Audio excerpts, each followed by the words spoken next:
pertanyaan tentang masalah sholat ya Malam. tahajud Ya. ataupun sholat malam. Jadi disebut tentang mutlak ya atau sunat Ya. tahajud. Nah begini memang ada beberapa riwayat yang menyebutkan bahwa Nabi Shallallahu Alaihi Wasallam sebelum beliau memulai sholat tahajudnya, beliau itu memulai dengan 2 rakaat ringan. Kenapa? Jangan samakan dengan kita. Kalau kita mungkin bacaan kita pendek-pendek aja begitu ya. Iya. Nabi itu kalau sudah sholat tahajud, bacaan beliau panjang sekali. Panjang sekali. Bahkan beliau pernah membaca dalam 1 rakaat Al-Baqarah, Ali Imran, dan An-Nisa. Beliau baca dalam 1 rakaat. Makanya oleh sebab itu, sebagai pemanasan, ya, sebelum beliau sholatnya itu panjang sekali, ya, beliau memulai dengan 2 rakaat ringan, begitu.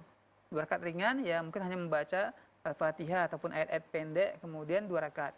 Barulah beliau memulai sholat tahajudnya tersebut, ya.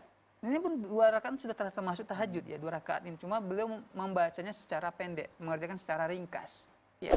Barulah beliau memulai sholat tahajud yang panjang-panjang, ya. Tapi kan kalau kita nggak seperti itu, berarti kita boleh sebenarnya memulai dengan 2 rakaat pendek, ya. Tapi sebenarnya sama saja, pendek itu sama rakaat-rakaat berikutnya sama-sama pendek begitu bacaan kita. Padahal sunnahnya ialah memperpanjang sholat malam kita. Tapi kerjakanlah semampu kita, ya silahkan, ya niatkan juga untuk sholat tahajud, silahkan 2 rakaat yang ringan tersebut termasuk bagian daripada sholat tahajud.